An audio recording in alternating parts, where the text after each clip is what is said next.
Well, tonight's demo is one kind of, this is information I will probably be telling a lot of people whenever I get my classes going, because and it's not often discussed enough in wood turning, in my opinion. And that's the fundamentals, the stuff you need to do before you ever turn the lathe on, or put your wood on before you ever turn the lathe on at all.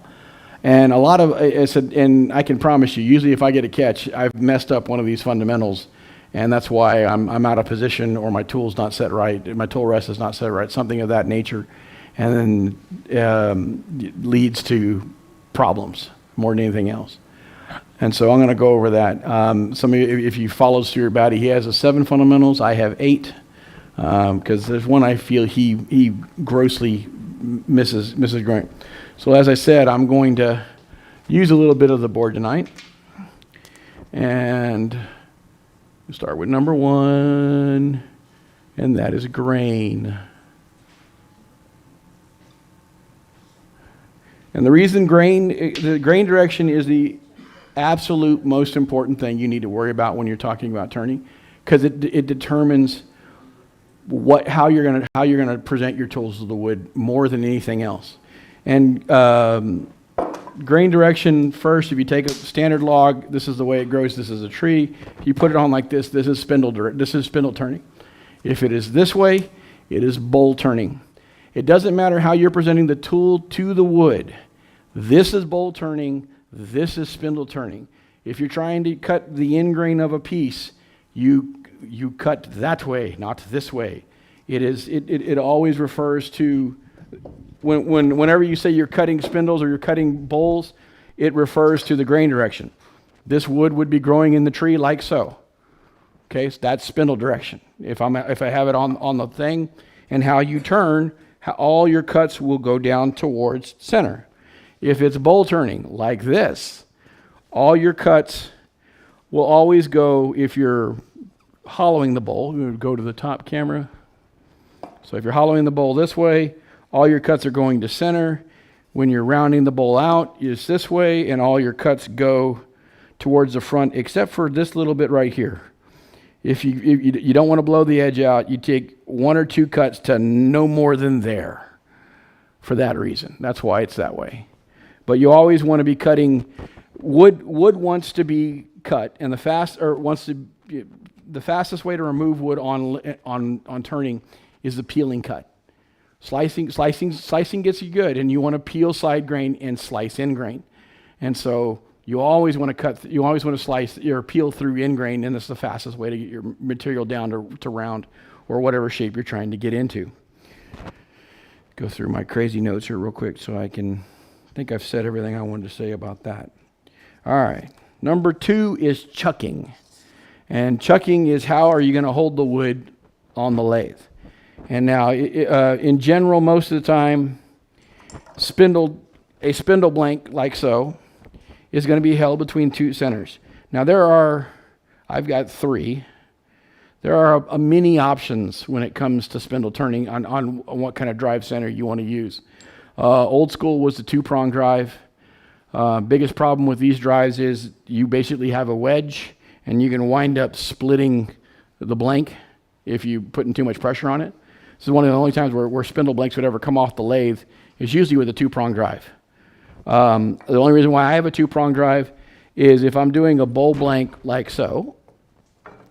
This one's a little heavy, it's still wet. And I want a natural edge bowl.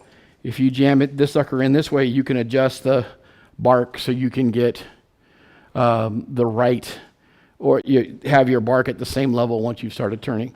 That's an argument for a different topic at a different time. That one is still really heavy. Not that big of a bowl for that kind of weight. Most lathes, everybody owns one of these, a 4-prong drive, and 4 is better than 2. It's going to cut across side grain and embed an end grain, so it gives you both functions. Really good drive. You just need to hammer it into the wood so it grabs the wood. My preference is a spur drive, is a steb center or multi-tooth drive. What's nice about them is that they are spring loaded, and so you can get that You can actually hold this in place or remove your stock and still get enough tension to see where it's at. Hey, it's still set up right. So right here, all I'm doing is just holding it there. I can spin that and it doesn't really spin either drive. I've got to get that thing chunked down. One moment. Make sure the lathe's on the floor so it doesn't wobble on me. But then now it's in there and all is good. Nice and center. Now for bowls in general, there are a myriad of 4-jaw chucks, scroll chucks, screw drives, worm screws, screw centers. All are good and all work in various jaw sets, and it depends on the size of bowl blank you want to do. That's a given thing. And then there's, I think I counted at my house, I have 12 different types of chucking systems available to my crazy collection of, depending on what I'm doing, from pin mandrels and ring mandrels, screw chucks, bowl chucks, spur drives, collet chucks, off-center chucks. There's a bunch. And that's not, I mean, that doesn't even include if you want to get into jam chucking or any other methods and mentions.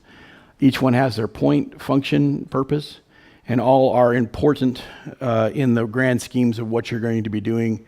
Depends on you. You just want to find the best chucking method for the given piece that you're working on. And there's more than one way to skin a cat. You can do the same project many different ways and many different chucking styles. Yes, sir. So I've never done bowls. Yes, sir. With a bowl, do you always do it sideways through the grain, or could you do it in the same direction as the spindle? You can do in grain. You will fight it every step of the way. There are a few woods that lend themselves to in-grain bowls. Norfolk pine is one that a lot of people like doing that way because it has stems that come out in almost a perfect ring, and so they want all those knots on the side grain, on the side of the bowl, and it looks really cool. But then you have to deal with the pith in the center, and so you can do it. And in-grain hollowing is done in a lot of in-grain boxes. It's not that it's not impossible to do. It's just a lot harder to cut in grain than it is to cut side grain. And also the strength of a bowl in general, side grain bowls are going to be stronger. In grain bowls are very liable, especially if it's a log, it's very liable to split on you. And so it's the strength of play to the strengths of the wood. Side grain for bowls is really going to be the best on that. Thank you. No, that's a good question. Not one I referenced in my notes. So,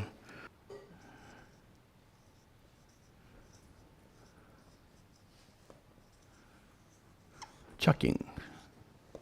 3.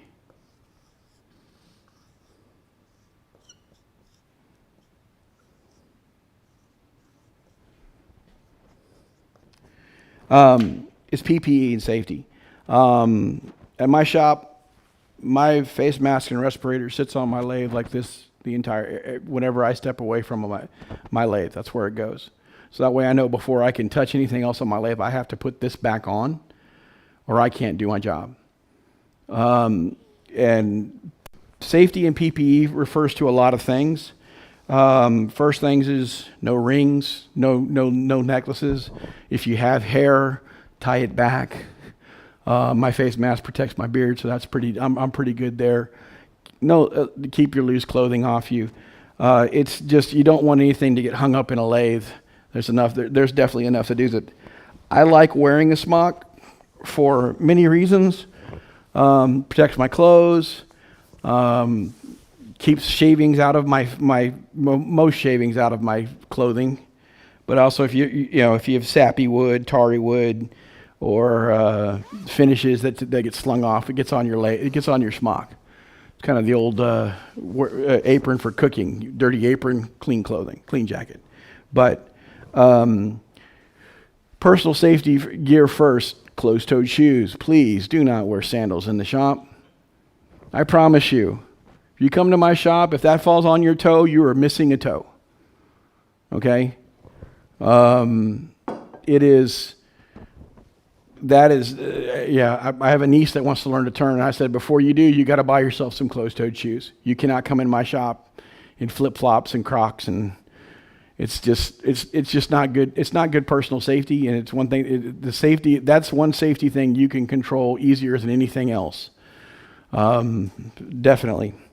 Number 2 is a good face shield of some kind. Something that's going to protect the face. Goggles are usually fine for spindle work. That being said, just get in that, use a face shield, and that's going to be your best bet in general. Respirators are a good option for if you want to work. If you're doing a lot of work in the shop, a respirator is just a good thing to have, simply because a lot of people have wood allergy sensitivities. There's a lot of woods that are toxic that you may never have heard of, and you grab one and it could affect you in a way you're not related to or known about. And it's just, I mean, I know how dusty my shop gets. I don't want that stuff going in my lungs any more than anybody else. And it's a very good thing. Hearing protection in wood turning is a bit of a double-edged sword. When you're working on table saws and planers and joiners and all that stuff, definitely put on some hearing protection and do that. In wood turning, this environment is not as noisy as that, but also the ability to hear how the wood is being cut is sometimes can tell you there's a problem long before you're going to see it. I can hear a crack in a piece of wood long before I'm ever going to see it sometimes, because you can hear a little whine as it cuts across it, and it starts squealing in your wood, and that's a really good. It's a good function. If you're already hard of hearing, by all means, put some hearing protection on. Keep whatever hearing you got left. I still have some hearing left, so it's okay. But in general, that's the reason why I have that here on my list at number 3. Basically, you figured out what your grain direction is. You figured out what your checking is. Next thing you're going to try to do is turn this dang thing on. And if this isn't in place before it, sorry, David, I'm going to use you for this example. You might end up like what happened to poor David here, and that's a bolt. Someone comes in, jacks with your lathe speed, and the bolt blows apart faster than you know before you can get your face shield on. Never turn on your lathe without protection. It's just not good. I read a story on the AW when I was researching this. Lady had most likely turning way too fast and did not have adequate protection, and it blew apart, and she did not make it. This can be dangerous a lot. It's one of the more safer ones of forms of woodworking. You're not normally going to lose a finger, but it's not impossible. But it's definitely there are dangers that we take every time we turn the lathe on, and so please do your part up front to be as safe as possible when you're working.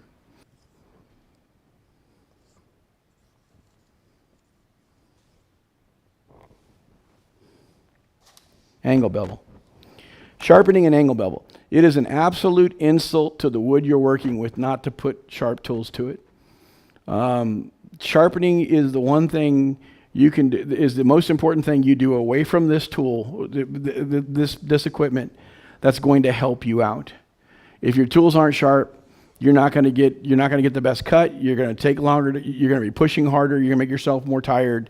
It can lead to catches.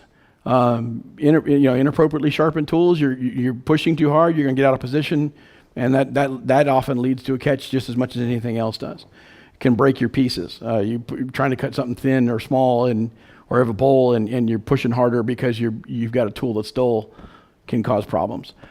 Learning sharpening is absolutely the biggest skill you can do outside of this mess. Outside of this. Knowing your angle bevel, and this is one thing where I get a little bit annoyed by some turners, is they can't tell you what angle they sharpen their tools at, and that being said, if you got a way that's repeatable, that's fine as long as it's repeatable, because picking up the same tool every single time, no matter where you're sharpening it at, as long as that angle is 70, your muscle memory for how that cut's supposed to go gets developed. If you're guessing on how to sharpen that tool whenever you sharpen it, you could have just been cutting great, come off the tool, and now you've changed the angle somehow because you didn't have a way of setting that back up, and now you're getting catches, or it's not performing the way you're used to because it's not the same cut every single time.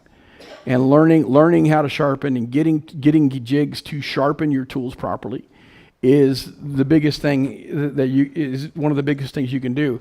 All of my tools, they look pristine, but I mean I sharpen them very, very consistently every single time. All of my angles are I know my angles on every single tool I do. I use I'll get over here this time for it. I'll recommend these and I've bought them for this shop because I also use them in my shop. Raptor jigs, if you're setting up most of your, if you're using any kind of Wolverine system for setting your angles, this is one of the best on the market for setting that up.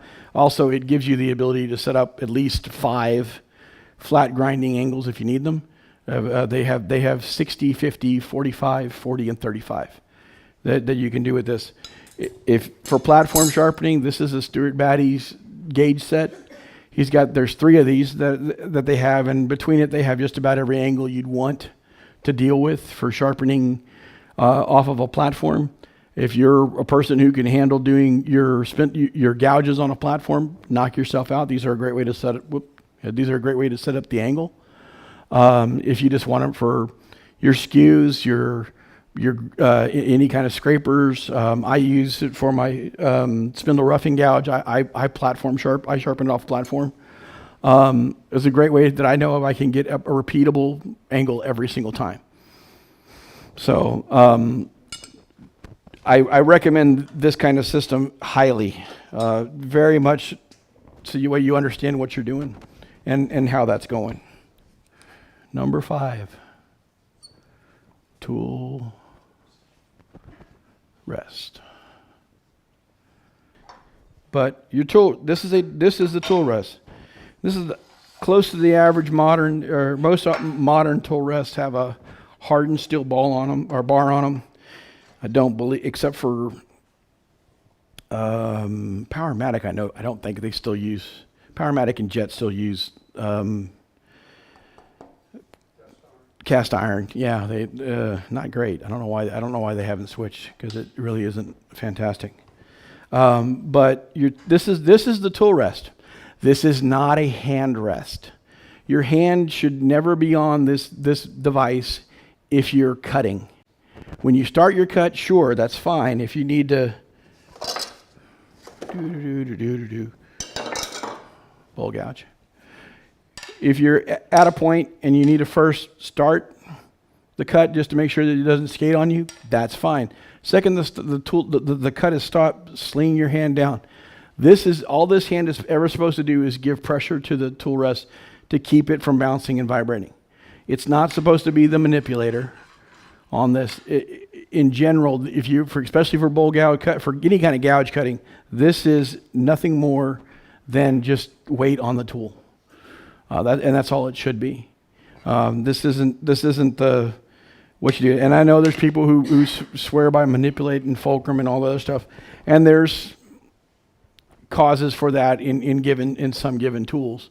But in general, this is the tool rest. This is the point at which your tool interacts with the wood, and it is what gives you the ability to spin, to cut wood that's spinning at 3,000 RPMs on a 1.5-horse motor. I'm not that strong to hold this by my hand and try to do that. It'll yank it out of my hand every single time. And one of the given things when presenting a tool, the rule is you should never have your tool more than 1 inch over the rest for every 5 inches of handle you have behind it. Again, I'm a strong guy, but there's a 1.5 horses pulling on that side. I'm not a 1.5 horses. I promise you that. So, if you're over too far and you don't have enough leverage on this handle, it doesn't matter how strong or sharp your tool is, it's going to get yanked out of your hand because you're just not able to compete with the power of the machine you're dealing with. And setting your tool rest up height, your tool rest height is exceptionally important. Where is my wand blank that I was working with? Here we are. In the realm of spindle turning. Tighten that up like an idiot.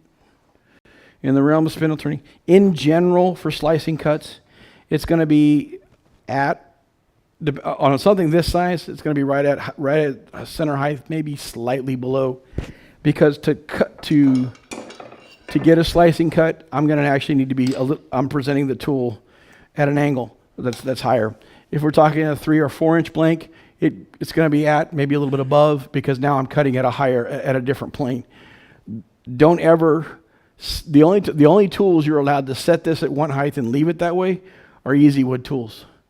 If you're doing carbide, sure, great, fine, you can leave it at one height. But if you're changing tools a lot, don't ever think that your tool rest is set for the next tool you're going to use.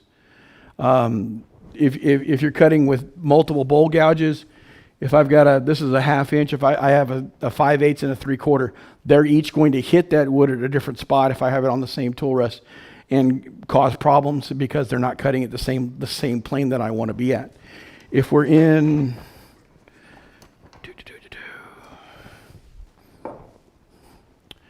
if we're talking bowl turning, which that's a different setup.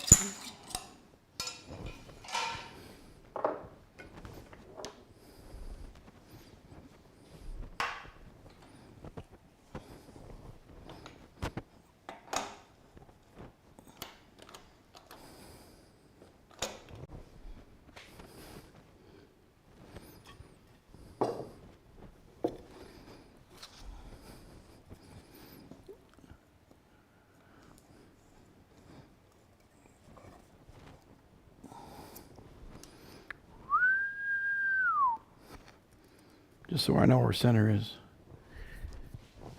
If I want to set up for bowl turning, I want this cutting at center height. So I need to come in and figure out where I'm at in relations to, one, I want that tool rest within about 1/4 inch of the wood. And I want this tool rest to set that tool at center height. And I'm a little bit low. So you need to make sure it's one of those things. I think too many people just want to set it and forget it. This is not a set it and forget it type of operation. You need to make sure that your tools are cutting at the proper level so we can get to doing that. If I'm going to switch to a scraper, this guy needs to cut slightly below center, and this is a thin scraper. So I know I got to pull that up a little bit higher. And now I can switch and cut. Now I can cut at center height safely and securely. So please don't get in the habit of putting a collar on the bottom and just setting it and walking away.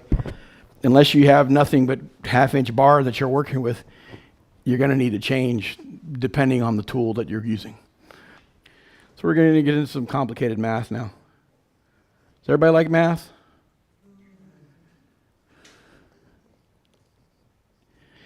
Lathe speed.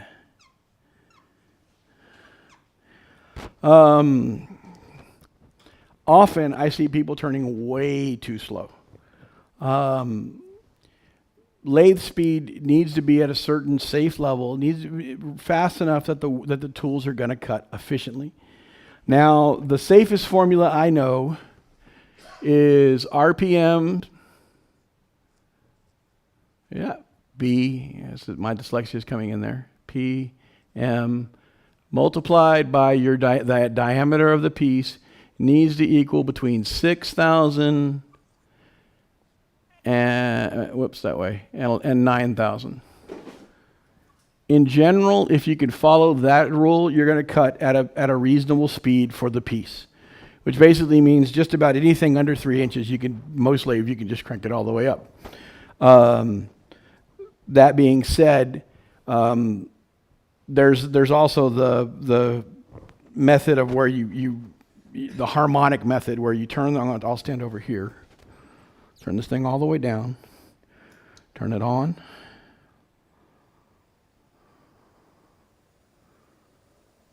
I don't know how well this piece is pretty balanced, so That's where the harmonic problem becomes in the day. This is a good balanced piece. It turns pretty nicely. And that was up to way too fast, 2,000, over 2,900 RPMs on a piece that's, I think, about 8 inches. The supersonic method, if you want to try to learn to turn on fast wood, your piece should never be traveling more than 45 miles an hour. Anything above 45 miles an hour usually will fall down and hit the ground pretty safely without any problems. Above that is basically pieces are reaching terminal velocity. Yeah, it'll find something for sure. And if you want the complicated math formula for this, you need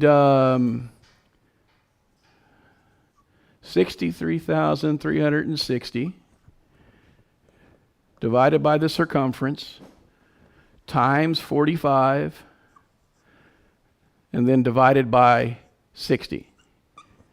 Okay, now if you want an understanding, 63,360 is inches in a mile.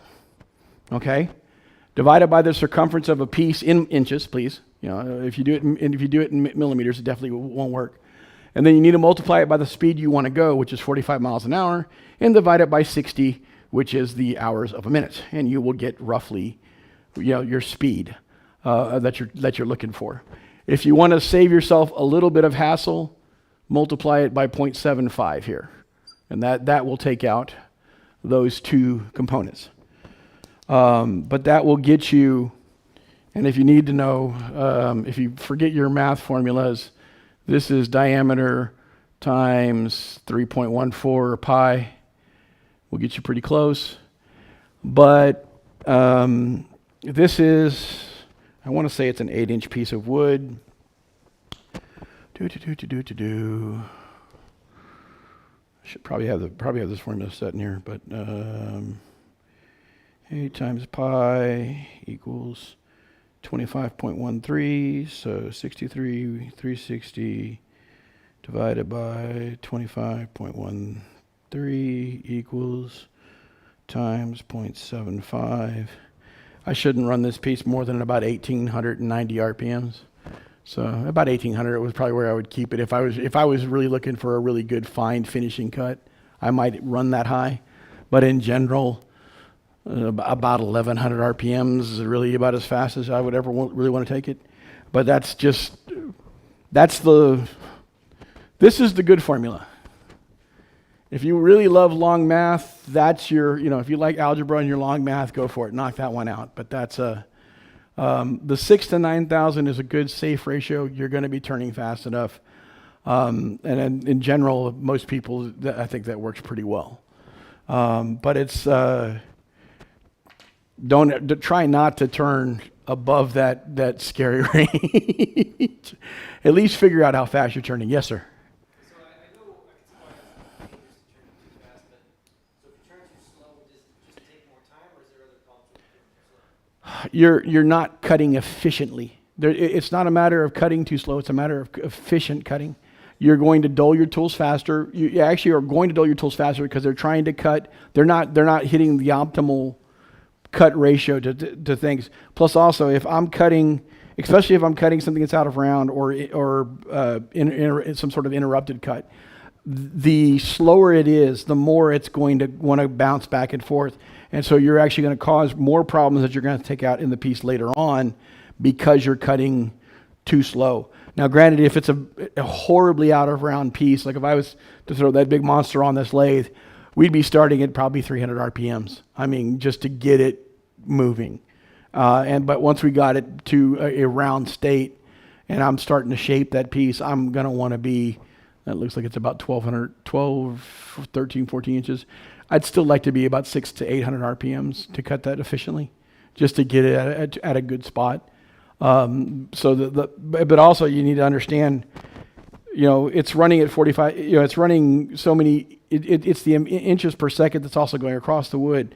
It's traveling, at 2,300 RPMs or 20, it takes an inches, damn it, I have to go back and look at my math.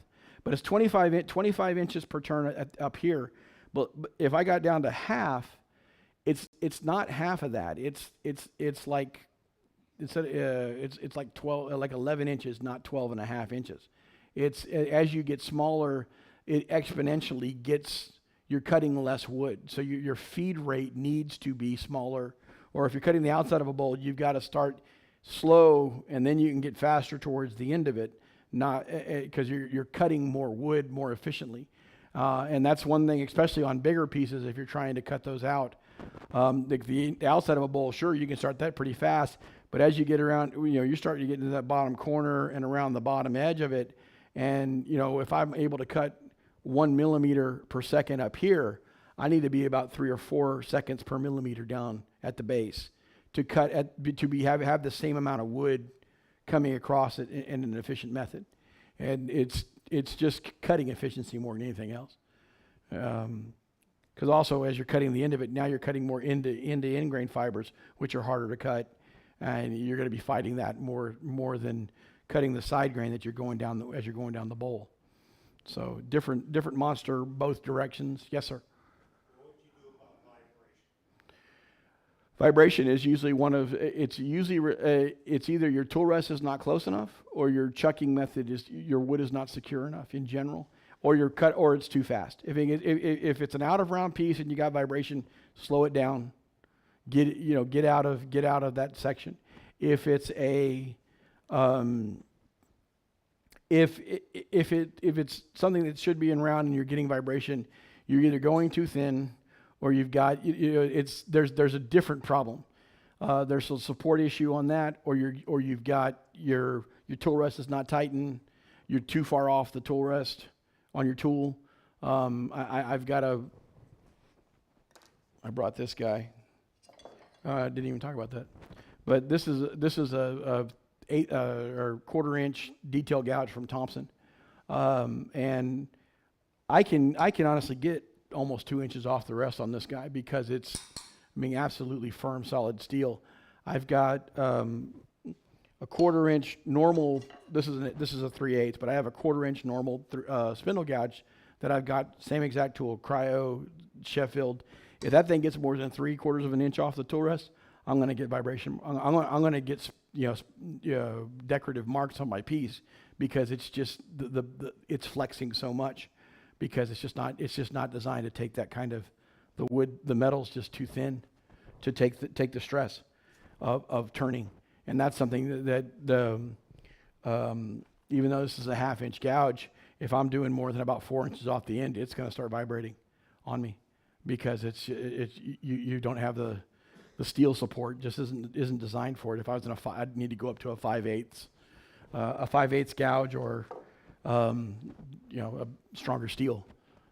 That's good steel, but it's not designed to take that kind of vibration.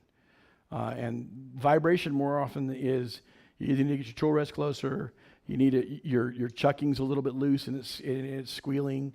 If you're cutting a thin bowl, it's just getting that thin, and that's when you need to stop cutting, because if you keep hearing that sound, you might be making a plate, not a bowl. You could lose the rim. You're looking to try to get really thin. Wood talks to you, and when it starts talking, you need to listen. I'll tell this story. I was taking a class at Craft Supply, and we were making a platter, and I didn't like I wanted a little bit of a cove on the rim of the platter. Didn't like the way it was looking. And I wasn't a skilled turner at the time, and so I grabbed a big bowl scraper and just tried to, slowly hollow that out. And it starts squealing like crazy. It was just horrible. Kurt DeHeer comes over, and he's like, that's the wood telling you it doesn't like that. So he asked me what I was trying to do, and he came over with a spindle gouge, and made the cut for me. But it was, if the wood's squealing, it's telling you it doesn't like that. Listen, because if you don't listen enough, it's gonna come back to bite you more than anything else. That's gonna really be an issue. And so, but that's on Lathe Speed. a complicated math problem or an easy one. You can take your pick of which one you want to do. But in general, most of your work, if you're worried about roughing out, this is where I'd say you want to start, and this is where you want to be doing your finishing cuts. 10 or 9 inches is, you want to be about 1,000 RPMs. So it's just a good way to keep the references up. So, all right, that's the crazy one.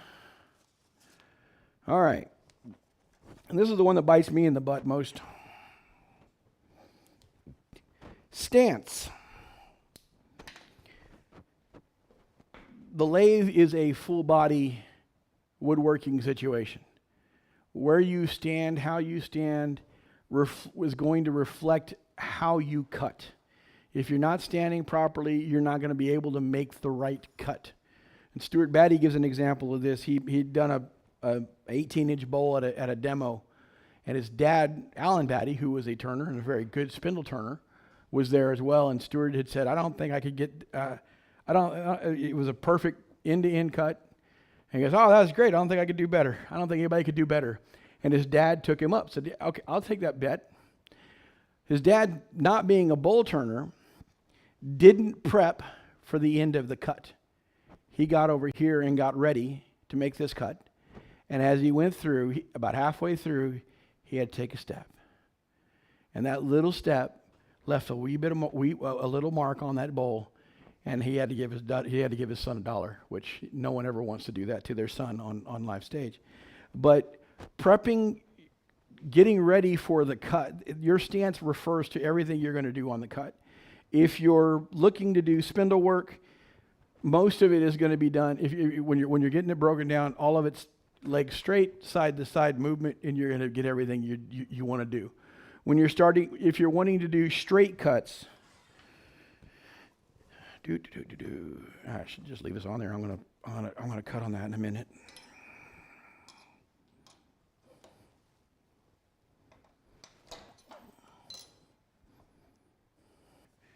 Okay.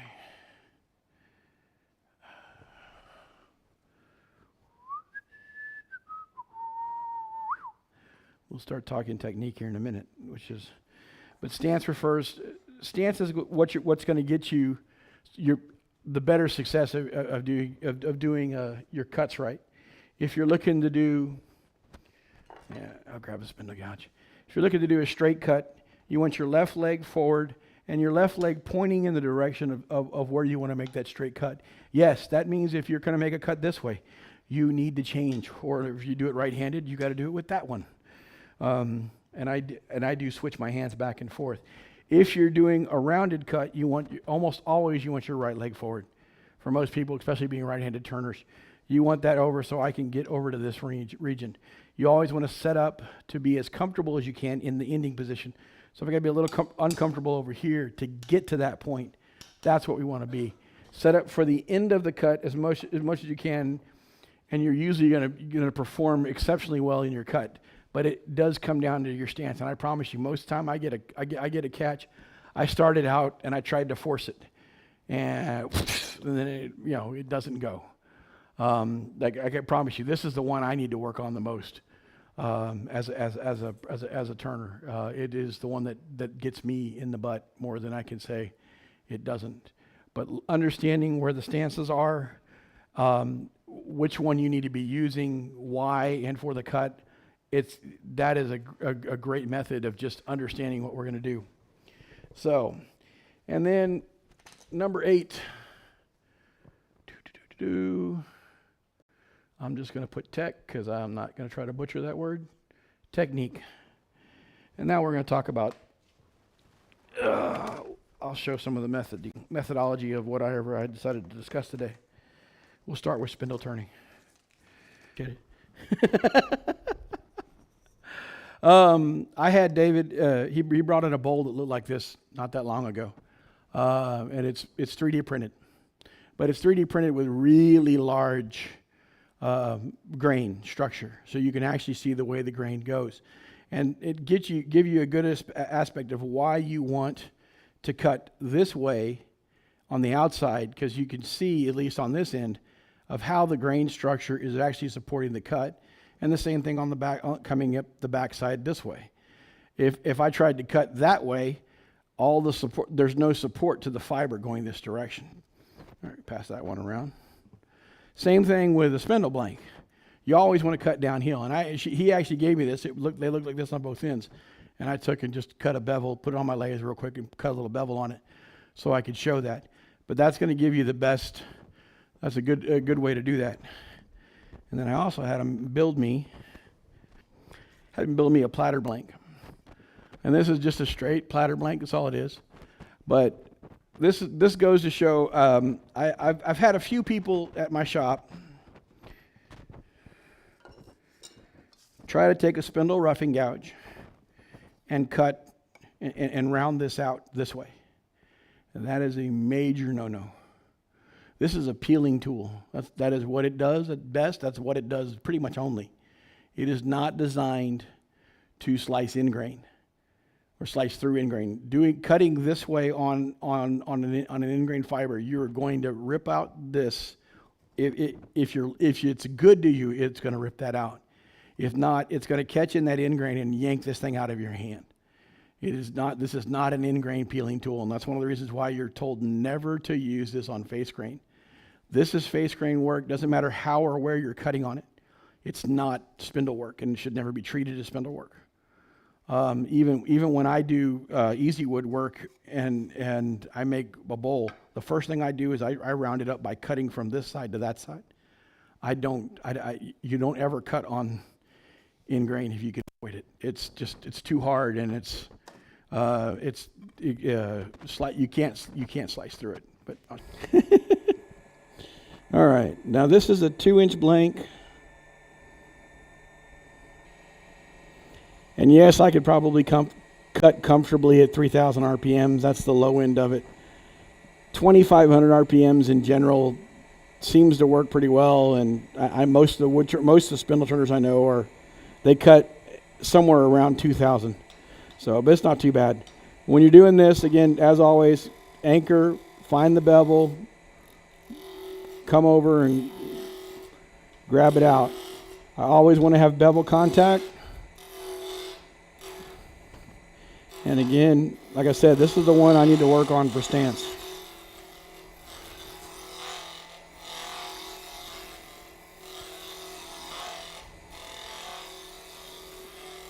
I am very much have a problem with wanting to stand with 1 foot forward, and that's just me. Definitely an issue.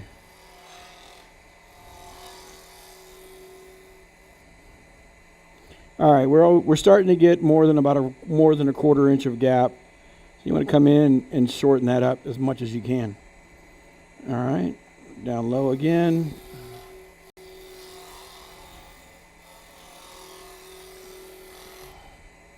Just a little bit more.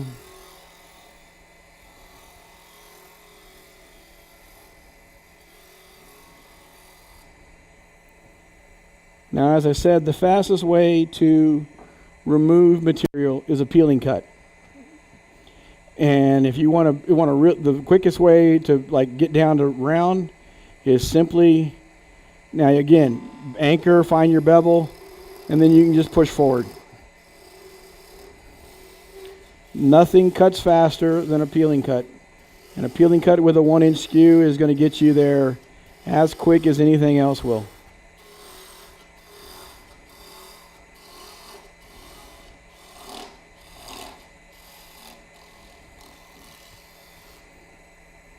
Yep, that's round. Now, if you want to, I'm going to be cutting, I want to cut on the high end, so I want to get up just a little bit higher. Okay. Doing a planing cut, you want to come in, the fulcrum needs to be the bottom point of the skew, and you're going to bring it in where you got, I'm just too used to doing this. Find the bevel, rotate, find the cut, and then you can slide one direction.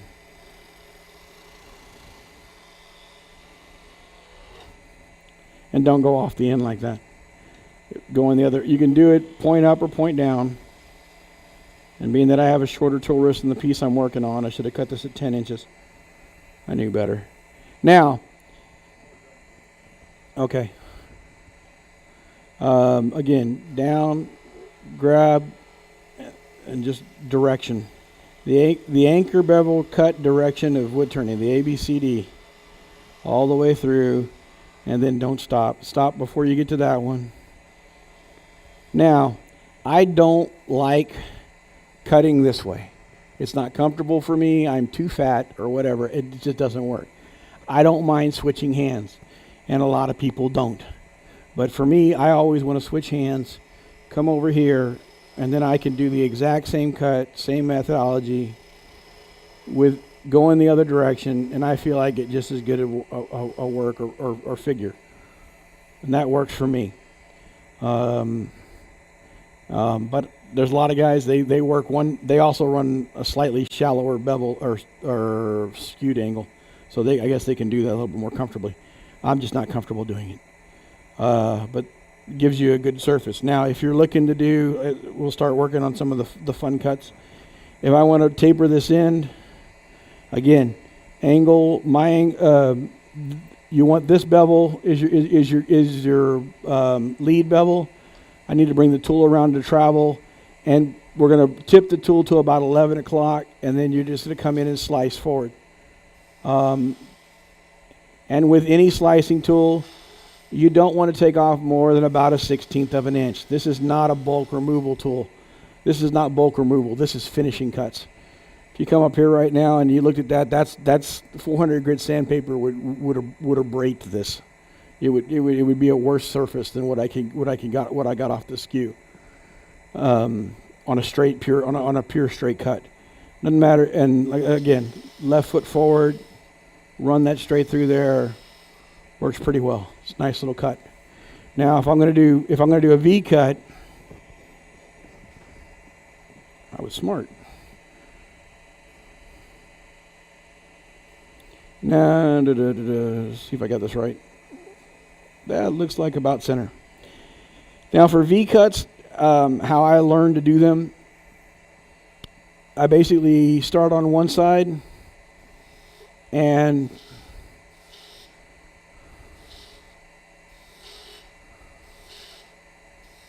oops, that's too much.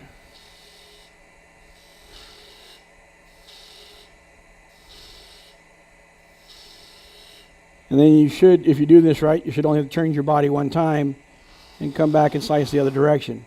Now, I'm not quite yet that good, so I usually have to switch my body a few times because it takes me a little bit longer to get this right.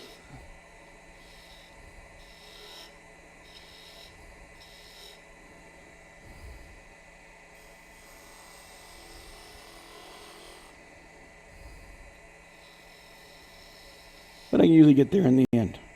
Not bad. Now, if you're looking to do a bead, the bead first starts off with, you need to define it in what other way you want to define it.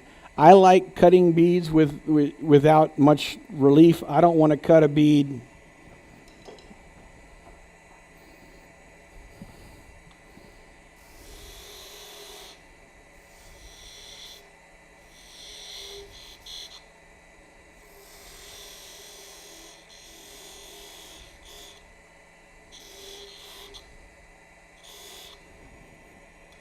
if this is a bead and it's raised by itself, I have a harder time cutting a bead.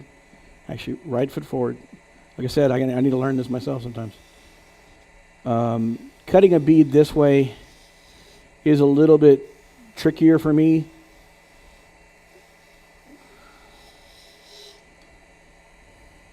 And I feel better cutting a bead to a given space like this with a spindle gouge versus a skew chisel. Now, if I'm going to do this with a skew, I want to give myself first a little bit of a relief, not much, but just at the point.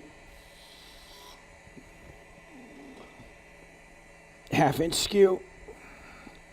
And then I want right foot. Like I said, I need to learn.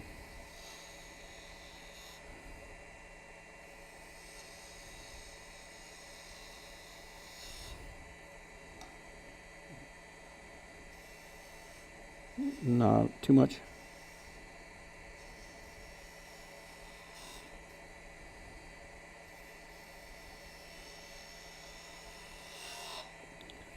I find it easier to roll a bead to here, and then if I needed to come bring this down, I can bring it down now, and well, we'll do that.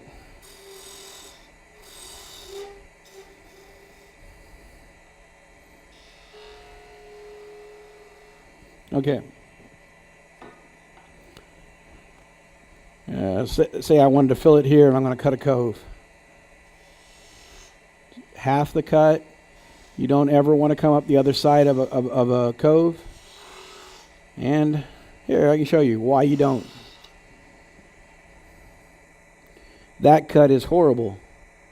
It's really rough, plus I nicked my bead because I came out the other side. You always want to cut downhill whenever you can.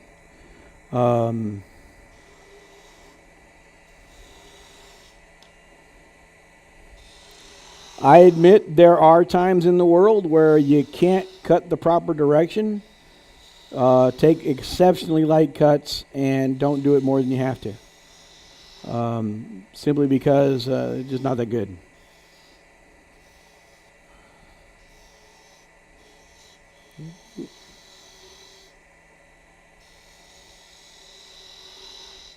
Yep, work the cove the right way.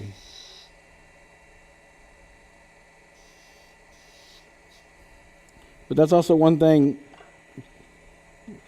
for anybody who cuts coves or cuts beads, scraping.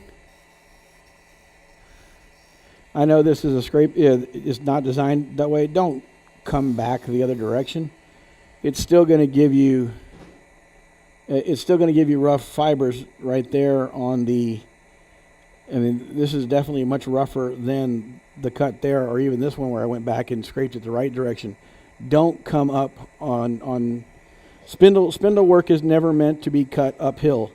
So that's cleanly cut. If I come in and scrape this and come back the other direction, I'm going to get a rough, ugly cut because that wasn't a bevel. The bevel wasn't riding, it was just scraped, and so I got rowdy tool marks. Always cut downhill when it comes to spindle work. That's just what you need to do with this stuff. All right, I think that's enough arguments on these guys. And also, this is a bit of safety. If you're going to not be using your spindle gouge or your centers, take that out of your tool, out of your tailstock. Turner's elbow really hurts.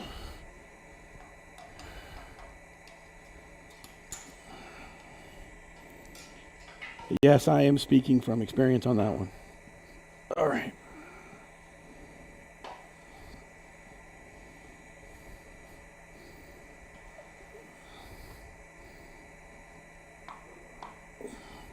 Now, normally I don't like using a worm screw. I just forgot to bring a screw chuck with me. And so I get to, luckily the guild has the same chuck I do, and I could use their worm screw. So that's nice. All right, again, setting the tool rest height. Bull gouge. Way too high. Get this down the right way.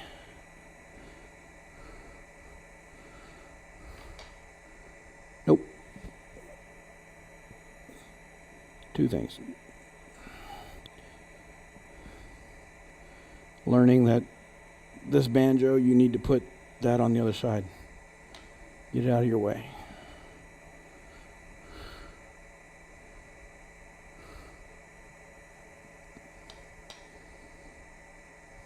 Wee low still.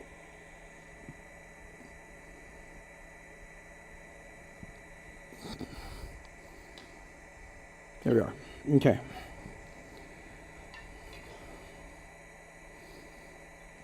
All right. First things first. Turn this thing all the way down. Turn it on. Spin it up. And make sure that it doesn't hit your tool rest. All right.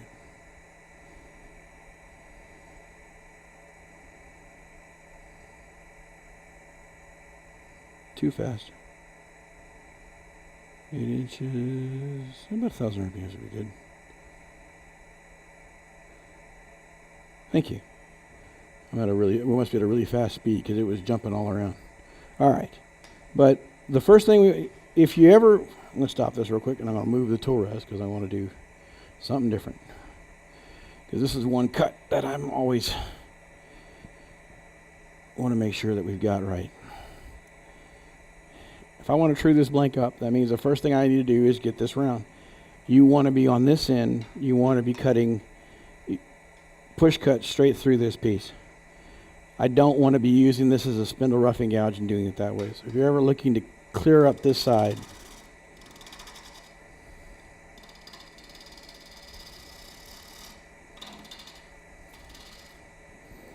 all right.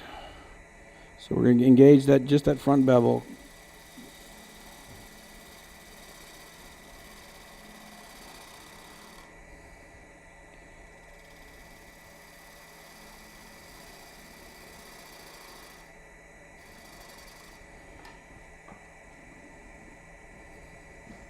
Oh yeah, that's right. That would be the problem. We're in spindle mode. This is it. I got not enough torque for this guy.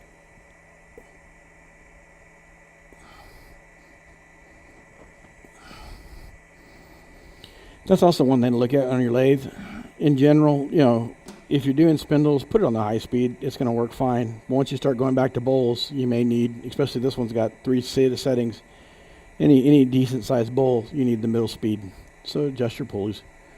Now I got to adjust my speed because now I'm doing only 500 RPMs.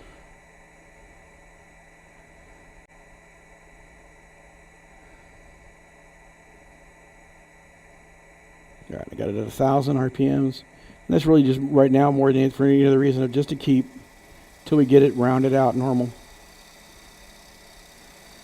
But all I'm doing right now is a push cut. I'm holding the left hand is doing nothing more than holding the tool on the ground, holding the tool to the tool rest. And the right, all my movement is coming from my right hand and body. I'm just leaning over to the left hand side of leaning from my right foot to my left foot.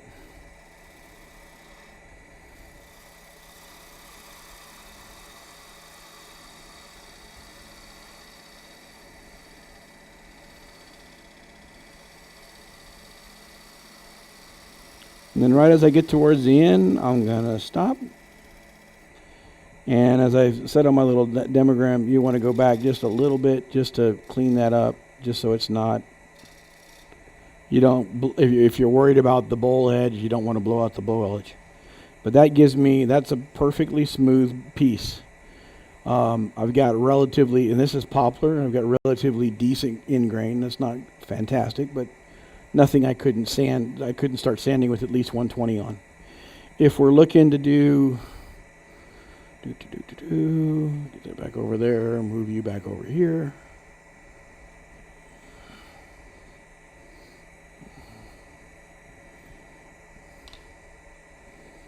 Always the fun part is getting the tool rest set up.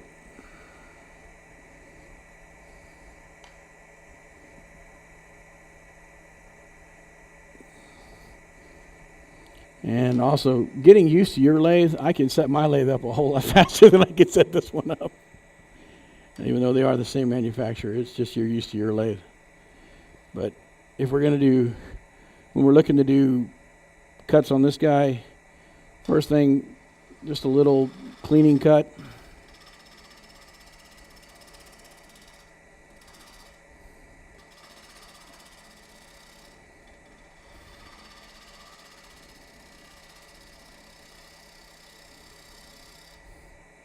Now, all of my cuts, you really want them going this direction. So the first thing I want to do is, if you're doing a bowl, slice off the end.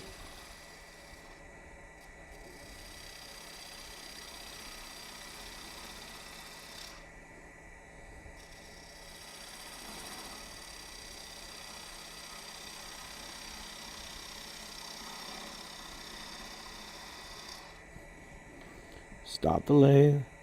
Now I'm going to bring the tool rest back just a little bit. I'm going to turn this not fully into that angle, but because I want to start well here, not necessarily give all of my, end up too close on this side. So we're going to come over here, hope that that's mostly out of my way.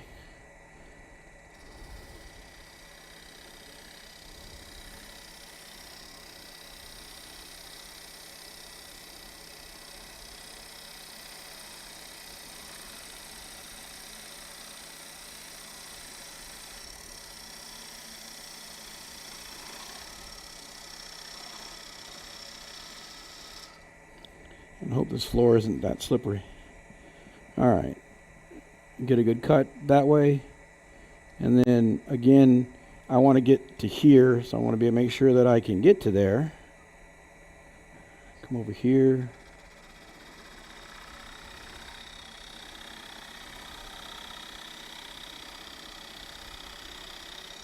Woo, that's hot.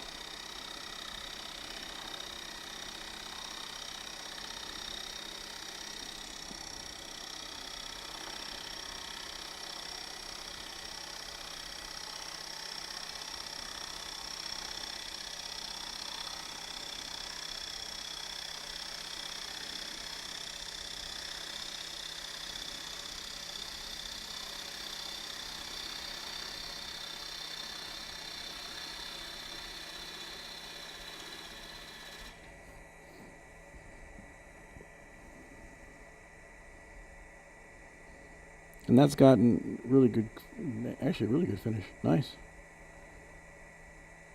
Got a good shape going, good finish. All I got to work on now is I want to make one more cut on that and then probably figure out where I want my tenon to be. Go about right here, because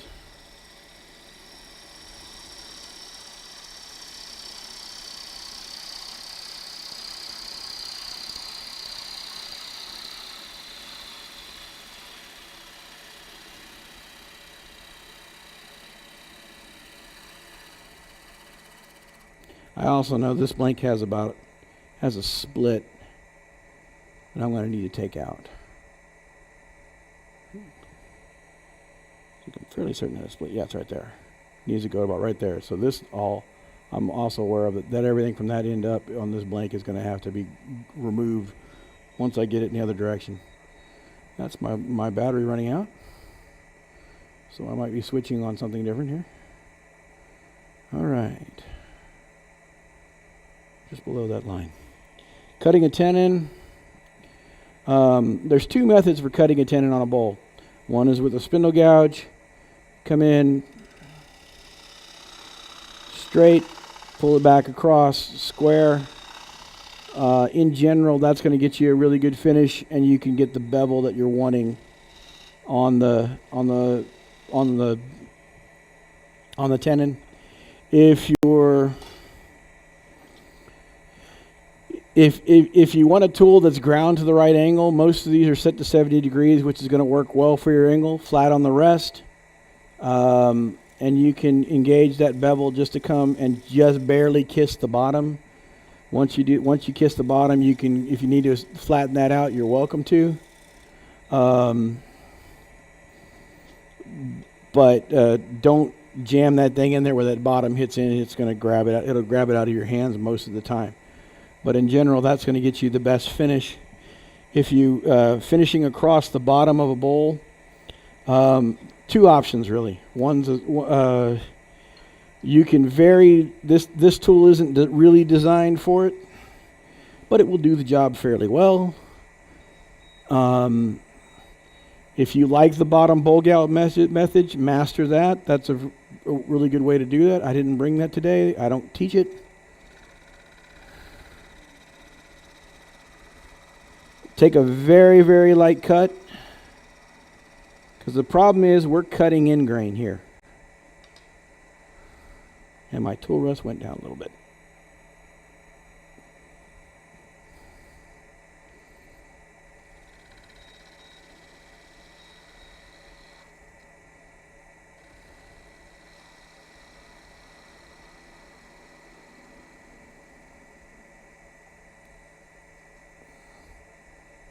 I'm a little below rest. God dang it. Every time you think you get it, you don't.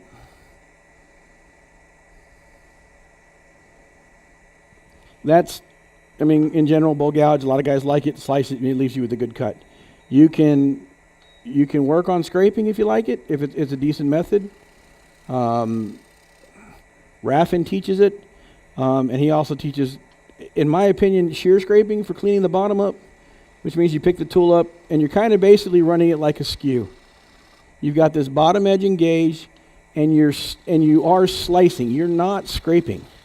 This really is a slice, because you're presenting the tool you're presenting the edge at an angle, and it's slicing through fiber. It is not scraping the edge the way it is if it's flat down. And I find it leaves one of the better finishes on the bottom of a bowl or a platter or anything of that nature. It works. This is the way I prefer. This is the method I prefer.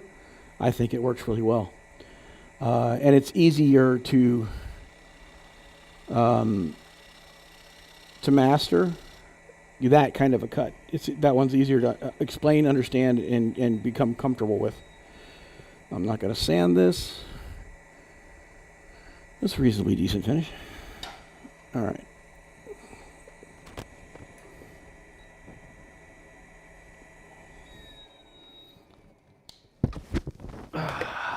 Whee! One moment. Luckily, we have other face masks in this building. Now I get to sweat really bad. There's one reason, the biggest reason I could say to owning a face respirator is airflow. Dry masks will never get you the same dust protection. A dust mask will never get you the same dust protection, because unless you have it absolutely perfectly sealed around your face, it's not gonna, stuff's gonna get through the sides. A powered respirator is always going to get you a better positive airflow. Yes, sir. This one is sold by a company named Peak Safety. They are around $600 right now, I think. No, they're not. Actually, I bought that one. It was $750 when I bought it. It is now cheaper than when I bought it, and I work with this company as I help them at SWAT, which is the regional demonstration. Great company to work with and work for, and they also have a power cap, a head one that's just on your head. That I know Gordon's got one. I think Jim has one. There's several in the guild that own them, and they're a great option. The best thing about them is, and when COVID first hit, I would wear that to the store. Because for one reason, if I put a standard face mask on, all my hair, my beard just flies out everywhere, and they're really worthless. I mean, if you have a beard, it's you might as well just not be wearing one. And so that's definitely something to consider when you're working on that. Well, the first thing I want to do is I want to get rid of that dang split. This is going to be some interesting. I'm curious to see what this is going to look like. This is good. This is poplar. This staining is probably there was some sort of nail or something in this tree somewhere at some point, and that's what came through there. But all right, turn face mask down.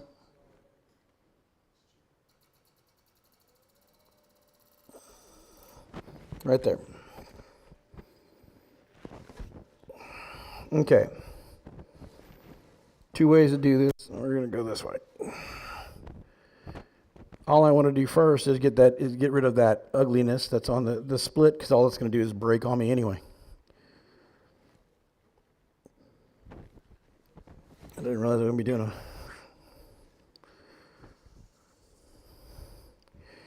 and up at about 1100 RPMs.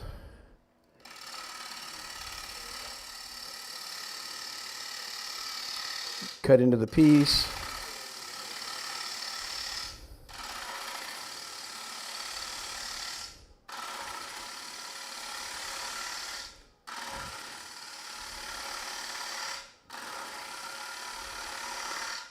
The one nice thing about cleaning this up is, you can see I'm leaving little ridges, and that definitely will come into play when I start hollowing this piece out.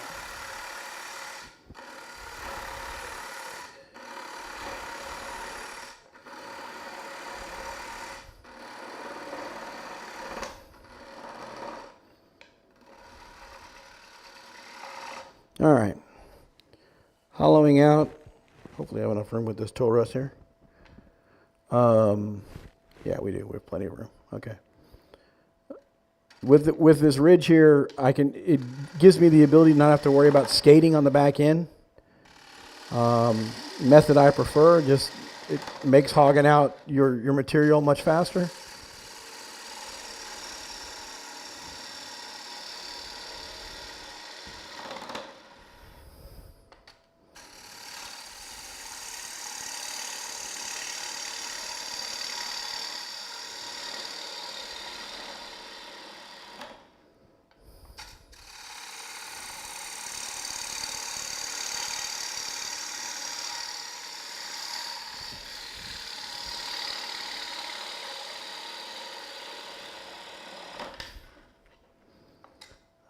Good old poplar.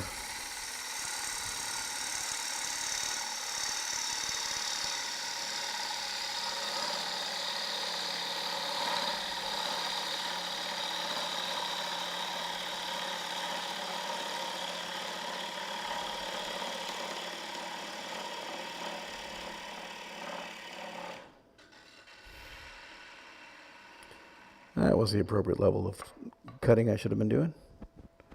I still got quite a bit. It always feels like has anybody else ever have a problem when you look at the end of the bowl? You think you got like tons out, and then when you check it, you get like 5 inches still at the bottom, and you're like, what the heck? I have that problem. Every time I look in here, I'm like, I got to be close to the bottom, and then I'm like, now that's still at least a good 3/4 of an inch to an inch there. I got quite a bit. And then you go through the bottom. You're like, what the heck?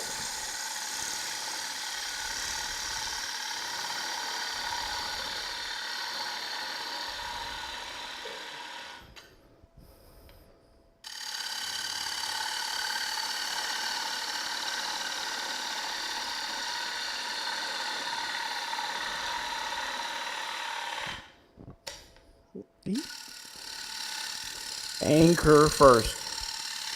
Don't engage the wood before you have the tool anchored on the tool rest.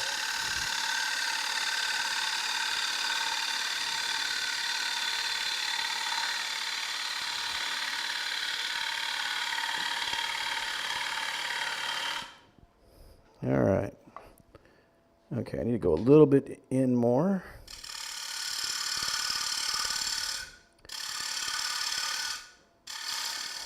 So what I hate about cutting kiln-dried wood, kiln-dried wood is like fired clay. It's hot, it's harder, it's hotter, and this tool right now I could practically brand somebody with it, I swear.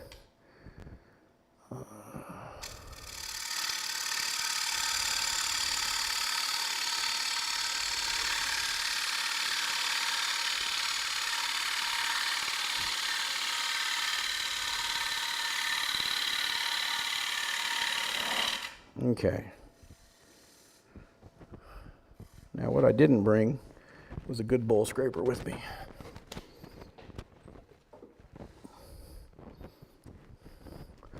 One moment.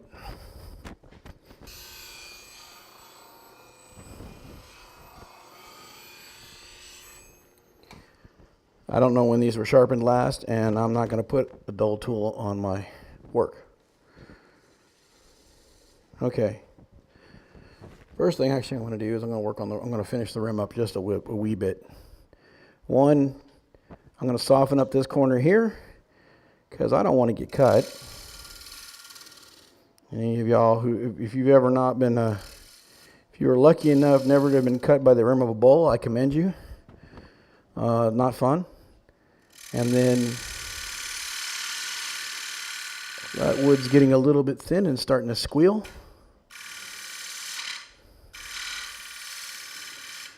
All right, that's good. Now this is a dry bowl finish cut, so what I'm going to first do, we're going to take this guy, and I'm actually going to put my backhand on just to support the wood a little bit, and get me a nice finished surface.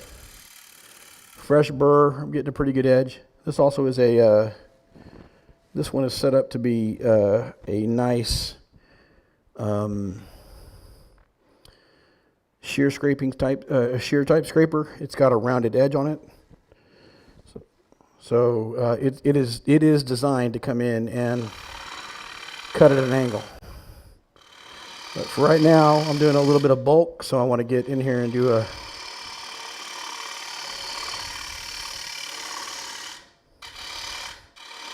wee bit of scraping done. Actually, we got enough. All right. When you're coming around the corner on an Irish grind, it's going to bottom out a lot. One of the easy ways to avoid that is to literally just drop the handle. So that way you're engaging the bevel properly. Yes, you're not cutting on center height, but as you come to the center, raise your handle back up. You're coming across the edge, and it's going to cut at center height. And with this wood right now, it's just going to pop that center piece off every single time.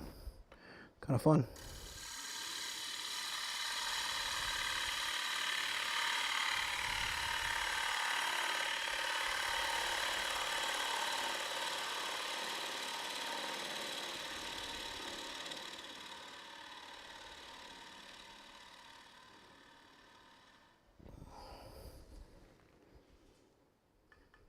Oh no, we got plenty of wood.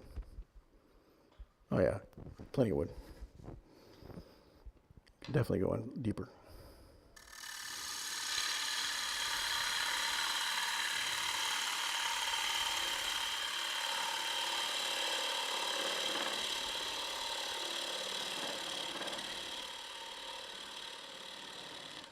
Ooh.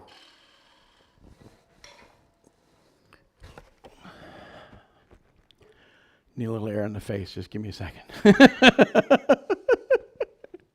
As I said, I'm not quite used. I said I'm used to having my powered respirator. I just forgot to change the battery this morning. Should have done that. I bought it in 2018. The battery ran out last year, and I was like, screw it, I'm going to buy two. And so I always have one charging, and it's sitting on the charger right now. So it's charged. It's nice. It's great. All right. All right, now we're going to come in and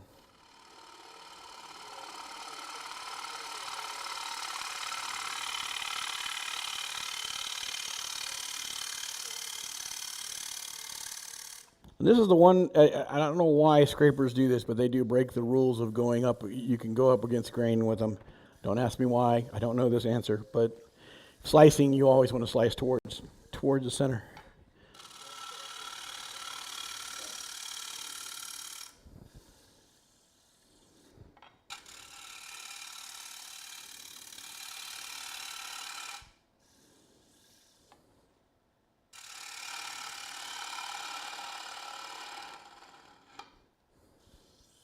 All right, see if I can get a good cut on this.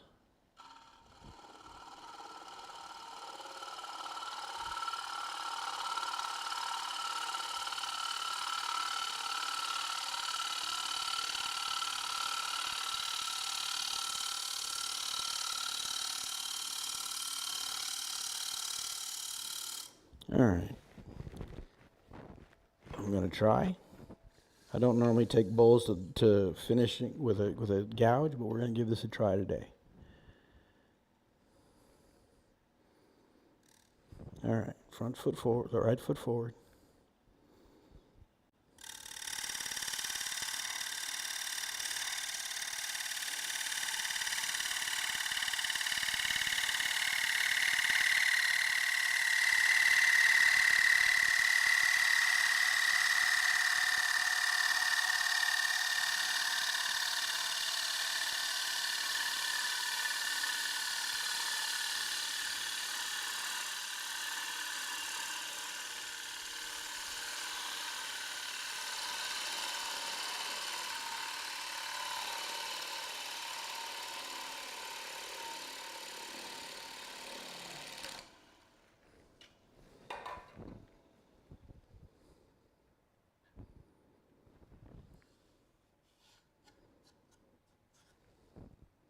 Ready for sanding.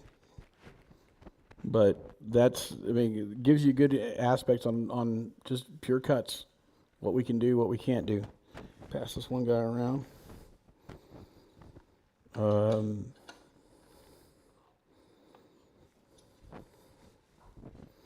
That's just a nice little bowl.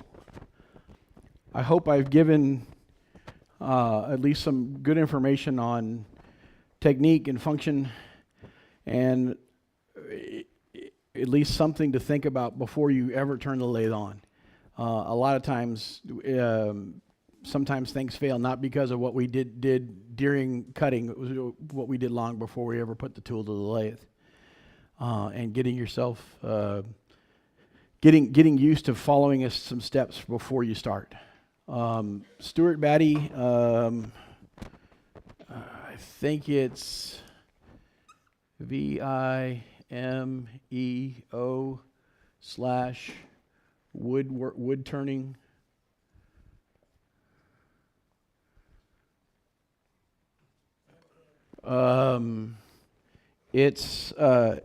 He's got like 30 something videos, and almost all of them are on. He does cover the basic fundamentals that I've talked about, minus the PPE. You'll learn his 40/40 grind if you care to learn that, but that's beside the point. But he gives a lot of great information. It's all shot in really good quality cameras, and gives you a chance to sit down and look at how to set up for the cut. And it really does make a difference in how you set your work up. Any other questions about what I've discussed or haven't discussed, which you might have wanted to hear tonight?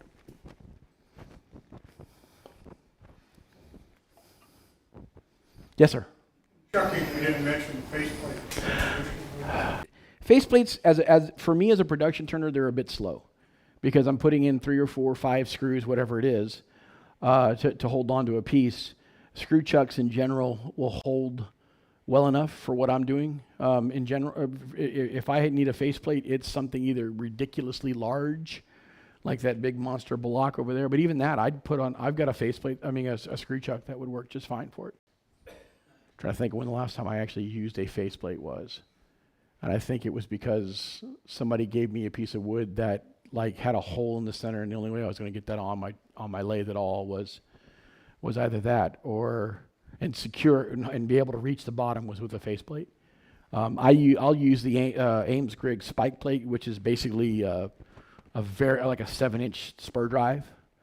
I'll use that more often before and just tell stock support and then cut a tenon and then flip it over around. Other questions or whatever? All right. Do we get home early tonight?